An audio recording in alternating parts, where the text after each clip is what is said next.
آپ کا بچہ لڑکا ہے نا تو اسے کیا کہا کرو؟ بیٹا اللہ نے تمہیں کیا بنایا ہے؟ مرد. اس پہ اللہ کا شکر ادا کرو. حضرت مولانا اشرف علی تھانوی رحمہ اللہ تعالی نے بہشتی زیور کتاب لکھی ہندوستان میں تربیت کے لیے. بڑی پیاری کتاب ہے, اس کو پڑھا کریں. اس کو جامعۃ الرشید نے آسان کر کے چھاپا ہے, تسہیل بہشتی زیور. تسہیل بہشتی زیور لے لیں.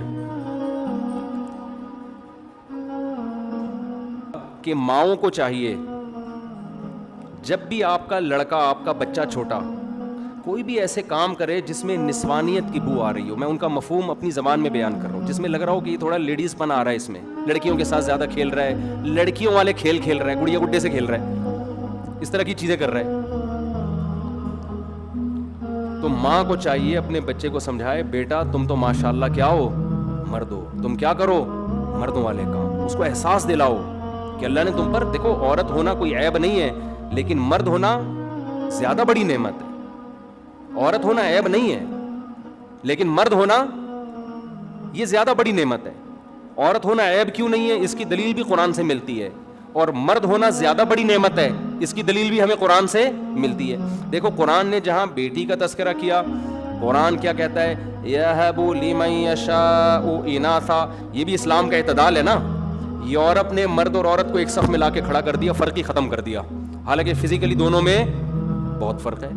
وہ خود بھی مانتے ہیں کہ مرد میں صلاحیتیں عورت سے زیادہ ہیں, اندر اندر مانتے ہیں. یہی وجہ ہے کہ انہوں نے عورت کے حقوق پہ آواز اٹھائی. آج تک اسمبلیوں میں جتنی سیٹیں مرد کی ہوتی ہیں اتنی عورتوں کو نہیں دی. تو کہاں سے برابری کے قائل ہو آپ؟ فوج میں مردوں کو بھرتی کرتے ہیں, عورتوں کو بہت کم کرتے ہیں. 2-4 خواتین پائلٹ ہوں گی, باقی سارے آدمی ہیں. اس کا مطلب آپ خود بھی اس کے قائل ہو کہ عورت مرد کے برابر نہیں ہو سکتی, لیکن منہ سے پھوٹتے نہیں ہیں یہ کمبخت, منہ سے ہی پھوٹتے, کوئی فرق نہیں, جتنی صلاحیتیں آدمی میں ہیں اتنی ہی صلاحیتیں عورت میں ہیں. یہ بے اعتدالی ہے یا نہیں ہے؟ اور بعض قوموں نے کیا کیا, عورت ایک دھبا اور داغ بنا کے پیش کیا. یورپ میں جو پہلے اقوام تھیں, آپ ان کی ہسٹری اٹھا کے دیکھیں, عورت کو پاؤں کی جوتی سے بدتر سمجھا کرتے تھے وہ. بعض مذہبوں میں اب تک ایسا ہے کہ عورت کا پیدا ہونا ایسے جیسے خدا کی طرف سے گویا پینلٹی لگ گئی ہے آپ کے اوپر. اسلام نے اعتدال سکھایا, کیسے زبردست اعتدال. اسلام نے کہا کہ عورت ہونا کوئی عیب نہیں ہے, یہ بھی نعمت ہے. انسان بنا دیا نا اللہ نے, گدھا گھوڑا بھی تو ہو سکتا تھا کوئی, اللہ نے انسان بنایا, جانور نہیں بنایا. تبھی قرآن نے کیا الفاظ استعمال کیے, یَهَبُ لِمَن یَشَاءُ إِنَاثًا. اللہ جس کو چاہتا ہے بیٹیاں گفٹ کرتا ہے. بتاؤ گفٹ نعمت کا ہوتا ہے یا عذاب کو گفٹ سے تعبیر کیا جاتا ہے؟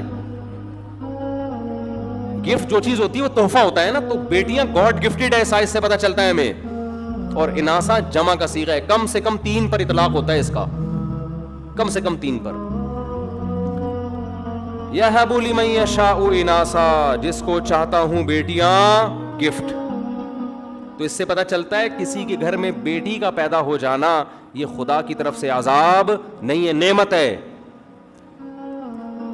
تو بیٹی نعمت ہے اللہ کی, تو کسی کو اللہ نے عورت بنا دیا تو یہ عیب نہیں ہے, یہ نعمت ہے. اور بیٹے کے لیے بھی اللہ نے استعمال کیا, وَيَهَبُ لِمَن يَشَاءُ الذُّكُورَ, اور جس کو چاہتا ہے کیا گفٹ کرتا ہے, بیٹے. تو پتہ چلا دونوں کیا ہیں, بولو نا, نعمت. لیکن بڑی نعمت کون سی ہے؟ کیونکہ اسلام دین فطرت ہے, اس لیے اس نے کہا کہ بیٹی بھی نعمت, عذاب نہیں ہے. یورپ کی جو پہلے اقوام تھیں یا بعض مذاہب تھے, انہوں نے بیٹی کو ایک عذاب کے طور پہ پیش کیا. عرب میں بیٹی پیدا ہوتے ہی زندہ دفن کی جا رہی ہے. اسلام نے بتایا گاڈ گفٹڈ ہے, یہ اللہ کی طرف سے تحفہ ہے, اس سے بہت سارے فائدے ہوں گے تمہیں. اور بیٹا بھی نعمت ہے, لیکن دونوں میں بڑی نعمت کیا ہے, بولو, بیٹا ہے. یہ نیچرل ہے, اس میں زیادہ خوشی ہوتی ہے انسان کو. اور کمال کی بلاغت ہے اس آیت میں, جس کے صرف بیٹے ہونا, بیٹیاں نہ ہوں, یہ بڑی نعمت نہیں ہے. جس کے صرف بیٹے ہوں اور بیٹیاں بھی ہوں, سب سے بڑی نعمت کیا ہے, یہ ہے. قرآن نے ترتیب بیان کی ہے, دیکھو, یَهَبُ لِمَن یَشَاءُ إِنَاثًا, سب سے کم درجے کی نعمت کہ صرف بیٹیاں ملیں. وَيَهَبُ لِمَن يَشَاءُ الذُّكُورَ, اس کے بعد اللہ نے کہا اس سے اوپر والا اسٹیپ کیا ہے, صرف بیٹے مل جائیں. لیکن سب سے بڑی نعمت کیا ہے؟ او یزوجہم ذکرانا و اناسا، بیٹے بھی ملیں اور بیٹیاں بھی ملیں. جس کو یہ دونوں مل گئے، اولاد کے حق میں اللہ نے اپنی نعمت اس پر تمام کر دی ہے.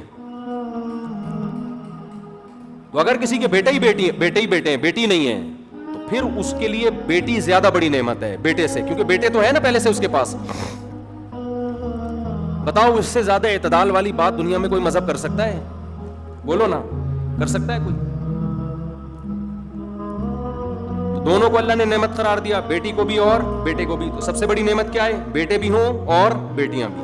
یہ سب سے بڑی نعمت. اس کے بعد صرف بیٹے ہوں، یہ اس سے کم درجے کی. اس کے بعد صرف اور صرف بیٹیاں ہوں.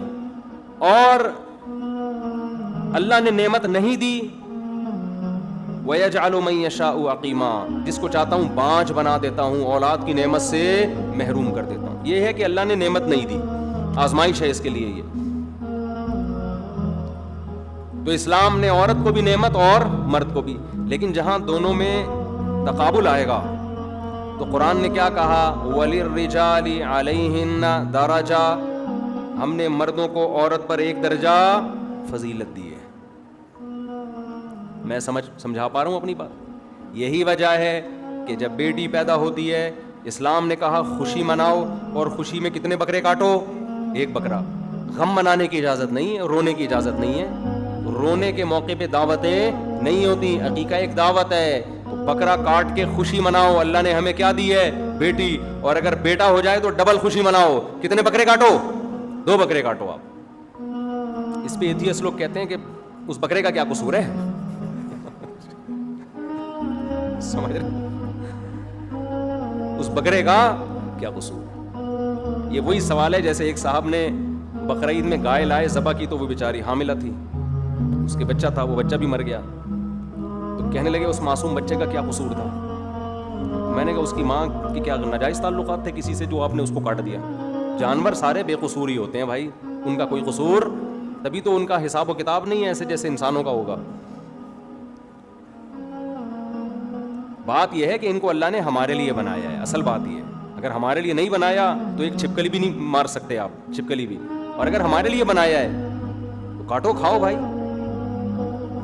ایتھیسٹ سے ہمارا سوال یہ ہے کہ تم تو خدا کو مانتے ہی نہیں ہو، تو جتنا تمہیں زندہ رہنے کا حق ہے، تم بھی اتفاق سے پیدا ہوئے ہو نا، تو یہ بھی اتفاق سے پیدا ہو گئے، تو دونوں کو زندہ رہنے کا برابر کا حق ہے. تم صرف سبزیاں کھاؤ، گوشت کھانے کی تمہیں اجازت نہیں ہے، یہ ظلم ہے. ہمارے پاس تو دلیل ہے، ہم تو خدا کو مانتے ہیں، ہم نے خدا نے اجازت دی ہے، تمہارے لیے ان جانوروں کو ہم نے مسخر کیا، ہم تو کھائیں گے.